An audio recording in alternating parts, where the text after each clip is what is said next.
नमस्कार साथियों, स्वागत है आपका let's to study YouTube channel पर, जहां पर हम बात करने वाले हैं how to fill check list. जी हाँ दोस्तों, इस मैटर पर हमारी बात रहने वाली है कि जो चेक लिस्ट है थर्ड ग्रेड डॉक्यूमेंट वेरिफिकेशन के लिए जो स्टूडेंट्स फिल करने वाले हैं उसे कैसे फिल करना है। तो जल्दी से जल्दी आप इस वीडियो को शेयर कर दीजिए, ज़्यादा से ज़्यादा स्टूडेंट्स के पास इस वीडियो को पहुंचाइए ताकि उन्हें भी इसे समझने में सुविधा मिले, हेल्प हो। तो चलिए शुरू करते हैं। तो देखिए, इस प्रकार से जो है हमारा चेक लिस्ट का फॉर्मेट रहने वाला है। प्राथमिक विद्यालय अध्यापक सीधी भर्ती, उसके आधार पर जो चेक लिस्ट है वो दी गई। अध्यापक लेवल 1 और लेवल 2 चाहे सामान्य हो चाहे विशेष हो, उन सभी के लिए जो है उन विद्यार्थियों के द्वारा भरी जाने वाली जो है सूचना, यहाँ पे ये स्पष्ट बात कही गई है कि जो लागू हो उस पर ही टिक करना है। ठीक है, देखते हैं हम इसे समझते हैं अच्छे से। और इसमें जो है कम से कम 25 से 26 डॉक्यूमेंट आपके मांगे गए हैं, तो वो आपको समझने के आधार पर फिल करने हैं कि जो हमारे पास है वहाँ हमें हाँ पे टिक करना है और उनका जो क्रमांक है वो भी लिखना है और साथ में इसकी जो है फोटोकॉपी भी साथ में इसमें अटैच करनी है। तो चलिए देखते हैं। इसमें सबसे पहले दे रखा है दस्तावेज सत्यापन का जिला, कि हम वैसे तो बता रखा है कि हमारा जो डॉक्यूमेंट वेरिफिकेशन है वो जिला स्तर पर ही रहने वाला है। हमारा जो जिला है वो हमें फिल करना है। और यहाँ पे है अभ्यर्थी के रोल नंबर, जो हमने ऑनलाइन आवेदन किया था रीट पात्रता के लिए, जो मेंस एग्जाम था उसमें जो रोल नंबर थे हमारे वो यहाँ पे फिल करने हैं। और यहाँ पर जो है हमें अपना जो है वो बताना है कि हम अध्यापक लेवल 1 से हैं या फिर 2 से हैं, सामान्य शिक्षा से या विशेष शिक्षा से, वो यहाँ पे अब टिक करना है। ठीक है, जो लागू हो उस पर ही टिक करिए, ये बात हमें मेंशन कर रखी है। फिर हमें अपना जो क्षेत्र है उस पर मेंशन करना है कि हम अनुसूचित क्षेत्र से हैं या फिर गैर अनुसूचित क्षेत्र से हैं। यहाँ पे हमारा आधार क्रमांक दे रखा है, यहाँ पे अपने पापा का नाम लिखना है और जन्म तिथि लिखनी है। यहाँ पे इसके बाद हमने नाम फिल करना है अपनी मम्मी का, माता का नाम, और यहाँ पे हमने अपनी श्रेणी बतानी चाहिए, ओबीसी हो, एमबीसी हो, जो भी एससी एसटी जो भी है वो हमने यहाँ पे फिल करनी है। अगर आप विशेष श्रेणी से हो तो इस प्रकार की जो भी आप श्रेणी में है, जो श्रेणी है उस पर टिक कर दीजिएगा। यहाँ पे अपना लिंग बताना है और यहाँ पे जो है जमा आवेदन शुल्क की राशि, जो हमने मेंस में जो हमने शुल्क दिया था 500, लगभग 520 की 550, तो वो यहाँ पे फिल करना है। फिर यहाँ पे जो चेक लिस्ट का फर्स्ट भाग दे रखा है, इसको हम समझने की क्या करना, दस्तावेज या प्रमाण पत्र। यहाँ पे तो है अभ्यर्थी के उपयोग के लिए और यहाँ पे है जो सत्यापन दल है उनके उपयोग के लिए, यानी कि वो जो है यहाँ पे फिल करने वाले कि हमने जो दस्तावेज हैं वो मिलान किया, वो सही पाया गया नहीं पाया गया। अगर कोई भूल हुई है उसमें तो कोई कारण है तो वहाँ जो है ये खुद जो सत्यापन करता है वो फिल करने वाले हैं। तो हमारा कॉलम जो है ये 2 रहने वाले हैं। इसमें हमने क्या फिल करना है, देखो सबसे पहले जो है ऑनलाइन आवेदन की प्रति, जो हमने रीट मेंस एग्जाम दिया था ना, उसमें जो हमारा आवेदन जो था हमने आवेदन किया था उसकी जो है ऑनलाइन आवेदन की हमने प्रति संलग्न करनी है। और यहाँ पे हमने जो है नंबर लगाना है कि हमने जो आवेदन पत्र सिलेक्ट किया जो रखा है उसकी कॉपी जो है वो हमने कितने नंबर पर डाली है, तो हमने 1 नंबर पर डाली है। और यहाँ पे पूछ रखा है संलग्नक सप्रमाणित की, वो हमने प्रमाणित की है या नहीं की है, तो हमने की है तो हाँ यहाँ पे हमने ऑप्शन में टिक करना है। ठीक है, फिर उसके बाद हमने विस्तृत आवेदन की प्रति वो कितने नंबर पे डाली है, 2 नंबर पे है, तो वो हमने यहाँ पे नंबर लगाना है और जो प्रमाणित है यानी वो यहाँ पे लगाना है। थर्ड स्टेप पे आएगा आपका आधार कार्ड की जो प्रति है उस पर भी आपको साइन करना है, नंबर डालना है। फिर यहाँ पे माध्यमिक परीक्षा की अंक तालिका यानी कि 10th की मार्कशीट डालनी है, उसका नंबर डालना है। और 5वें नंबर पे हमने डालनी है उच्च माध्यमिक परीक्षा यानी कि 12th की मार्कशीट और जो उसकी जो प्रमाण पत्र है वो उसकी प्रति कॉपी डालनी है, यानी कि उसमें जो है उसका प्रमाण पत्र और जो मार्कशीट है वो 12th की और 10th की वो साथ ही होती है, फर्स्ट साइड पे, फ्रंट साइड पे और बैक साइड पे उसको प्रिंटअप किया होता है। ठीक है, उसके बाद उच्च माध्यमिक परीक्षा के जो पूर्णांक है हमारे पास, कितने नंबर थे, कितने हमने प्राप्त किए और कितने जो है % हमारे हुए हैं, तो वो यहाँ पे फिल करने हैं। फिर यहाँ पे पूछा गया है कि स्नातक और समकक्ष यानी कि BA BSc BCom जो भी किया है वो यहाँ पे हमने नंबर डालना है और सिग्नेचर करना है। फिर स्नातक समकक्ष परीक्षा के पूर्णांक प्राप्तांक और प्रतिशत कि हमने कितने मार्क्स के जो एग्जाम था उसमें से कितने प्राप्त की, कितने % हमने, वो यहाँ पे फिल करना है। तो चलिए नेक्स्ट स्टेप पे देखते हैं। नेक्स्ट पे हमने स्नातक परीक्षा में ऐच्छिक विषय जो हमने सब्जेक्ट ले रखे थे BA में वगैरह, तो वो सब्जेक्ट जो है यहाँ पे हमने उन सब्जेक्ट्स का नाम लिखना है। फिर स्नातकोत्तर अगर एमए वगैरह है तो वो यहाँ पे फिल करनी है। स्नातकोत्तर अगर कर रखी है तो उसके पूर्णांक प्राप्तांक प्रतिशत वो लगा के यहाँ पे उसके नंबर डाल के और सिग्नेचर किए नहीं है वो स्वप्रमाणित हमने हाँ या ना पे टिक करना है। फिर अध्यापक लेवल पर हम सामान्य शिक्षक के पद के लिए अगर हमने डीएलएड किया या फिर बीएलएड किया यानी कि बीएसटीसी वगैरह हो तो वो यहाँ पे आपको फिल करनी है। 13 नंबर स्टेप पे दे रखा है अध्यापक पात्रता परीक्षा 2021 या 22 के प्रमाण पत्र, यानी कि जो आपने रीट का जो एग्जाम दिया था यानी कि पात्रता का जो एग्जाम दिया था उसकी जो मार्कशीट है प्रमाण पत्र है, चाहे वो आपके पास 21 का हो चाहे 22 का हो, यानी कि कुछ स्टूडेंट्स हैं जिन्होंने 21 में दिया था 22 में उन्होंने दिया नहीं, या फिर कुछ ने जो है 21 में भी दिया था 22 में भी दिया था, तो आपने अब की बार जो दिया यानी कि आपने अब की बार 2022 का दिया है तो वो यहाँ पे आपको साथ में संलग्न करना है। फिर राजस्थान अध्यापक पात्रता परीक्षा उत्तीर्णक लेवल 1 द्वितीय दोनों स्तर में, यहाँ पर जो है आपने अगर जो राजस्थान अध्यापक पात्रता परीक्षा यानी कि जो रीट है वो L1 और L2 दोनों में दिया है तो वो आपको यहाँ पे मेंशन करना है। और यहाँ पे है राजस्थान अध्यापक पात्रता परीक्षा लेवल 1 लेवल द्वितीय के प्राप्तांक और प्रतिशत।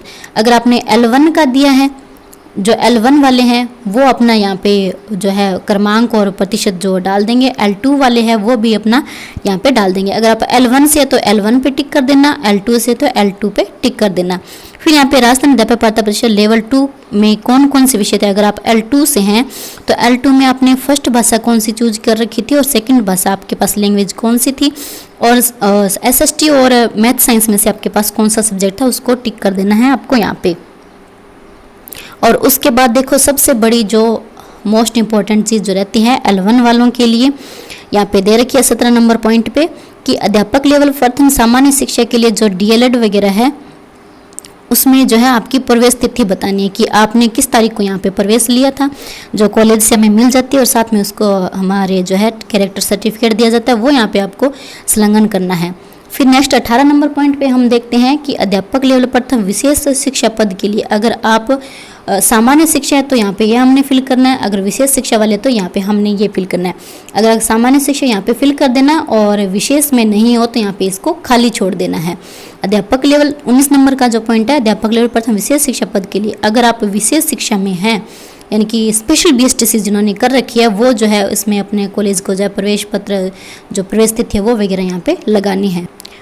फिर नेक्स्ट में हम देखते हैं 20 नंबर और 21 नंबर पॉइंट, ये जो है सेकंड लेवल वालों के हैं जो सामान्य शिक्षा थी उन्होंने जो DLED BLED या फिर BEd वगैरह कर रखी है उनके लिए, और ये जो है उनकी प्रवेश तिथि है। ठीक 22 और 23 नंबर जो पॉइंट है वो भी जो है BEd वालों के लिए यानी कि सेकंड लेवल वालों के रहने वाला है, वो भी स्पेशल जो BEd कर रखी है उनके लिए। ठीक है, फिर उसके बाद विशेष शिक्षा के पद तो भारतीय पूर्ण परिषद से जारी पंजीकरण प्रमाण पत्र, जो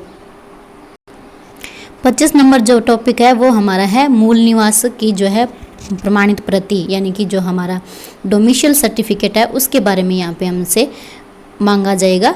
ठीक है, जो 26 नंबर टॉपिक है वो हमारा वो सिर्फ और सिर्फ जो TSP क्षेत्र वाले हैं उनके लिए मांगा गया, उनका जो स्पेशल ओरिजिन जो प्रमाण पत्र होता है वो यहाँ पे मांगा गया है। 27 नंबर टॉपिक पे इनकम सर्टिफिकेट, अगर आपने अपनी जो आय है वो 2.5 लाख से कम बताई है तो वैध अवधि का जो है आपके पास इनकम सर्टिफिकेट होना चाहिए। फिर नेक्स्ट 28 नंबर टॉपिक में हम देखते हैं जाति प्रमाण पत्र, OBC अन्य पिछड़ा वर्ग और अति पिछड़ा वर्ग इनके लिए क्या है वैध अवधि का प्रमाण पत्र होना चाहिए, यानी कि 6 महीने से ज़्यादा का आपके पास नहीं होना चाहिए। अगर आपके पास ऐसा है तो ये देखो 29 नंबर टॉपिक में बता रखा है कि आवेदन तिथि के पश्चात का जाति प्रमाण पत्र है तो कार्मिक विभाग का जो परिपत्र है दिनांक 17/10/22 के अनुसार उसका शपथ पत्र भी साथ में होना चाहिए। इससे बेटर है कि आप इसे नया ही बनवा लीजिए।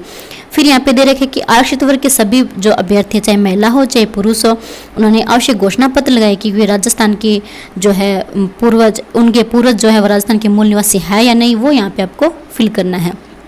फिर 31 नंबर टॉपिक जो है वो विधवा की स्थिति में बताना या फिर पुनर्विवाह नहीं करने संबंधी जो घोषणा पत्र है वो यहाँ पे देना है। और 32वां जो है जो तलाकशुदा है उनके लिए ये कॉलम, और जो नेक्स्ट में है वो जो हमने शपथ पत्र लगाने हैं वो यहाँ पे उनकी क्रमांक संख्या लगा के और सब प्रमाणित बताना है।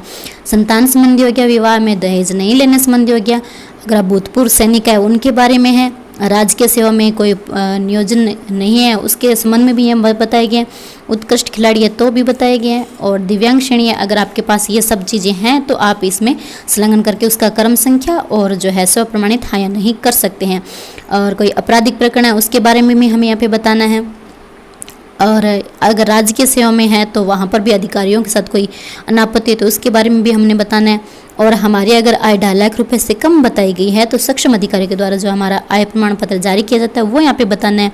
शैक्षिक और प्रशिक्षण योग्यता के संबंध में स्व घोषणा पत्र, यानी कि जो L1 वाले हैं उन्होंने जो बताया कि वो जो है 12th है और BA उनकी है, अगर जो है BSTC है तो ये सारी जो है उनके शिक्षण संबंधी जो योग्यताएं, प्रशिक्षक योग्यताएं, उनके संबंध में हमें जो है स्व घोषणा पत्र देना होता है कि हाँ हमने जो सूचनाएं दी हैं वो बिल्कुल सही है।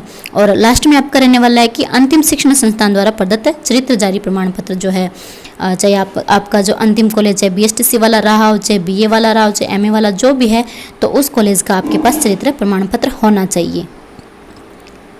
ये देखो यहाँ पे हमारे पास दे रखा है कि जो अभ्यर्थी है वो क्या करना है, उक्त जो क्रमानुसार चेकलिस्ट है, जो भी दस्तावेज है उनको क्रम से इसके साथ संलग्न करने चाहिए कि जिस क्रम से हमारे पास 1 से लेकर 43 तक दे रखे हैं वो जो डॉक्यूमेंट है वो उन्हीं क्रम में हमने यहाँ पे सबमिट करने हैं। और जो दस्तावेज लागू नहीं है उनके आगे कॉलम में क्या करना है, हमें नहीं अंकित करना है, ठीक है।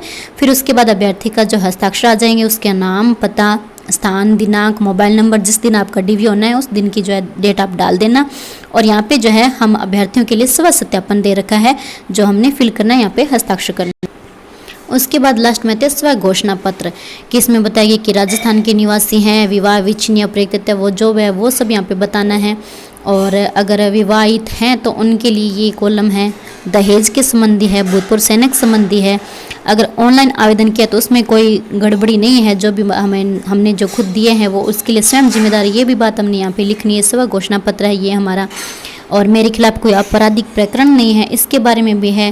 धूम्रपान नहीं करना है और आपराधिक जो प्रकरण है उसके प्रति विचाराधीन वो जो है वो सारी जो प्रक्रिया है, यानी कि इस तरह के, यानी कि 5, 6, 7, 8, 9 जो है हमारे स्व घोषणा पत्र लगने वाले हैं। अगर इनमें से जो लागू है वो ही हमने यहाँ पे फिलअप करने हैं। ये देखो जो लागू है उसको भरें और लंबित या निर्मित समस्त आपराधिक प्रकरणों का समस्त विवरण अंकित करें। अगर इनमें से कुछ है, ये देखो 7 नंबर और 9 नंबर में से कुछ है तो इनके लिए हमें समस्त जो विवरण है वो देना होगा। बाकी सभी ये जो है स्व सत्यापन है ये आपको फिल करना है। तो ये जो इन्फॉर्मेशन है आप ज़्यादा से ज़्यादा शेयर कीजिए ताकि बहुत सारे स्टूडेंट्स को ये जो है चेकलिस्ट है वो फिल करने में कोई दिक्कत ना हो। धन्यवाद। लाइक कीजिए, शेयर कीजिए, सब्सक्राइब कीजिए।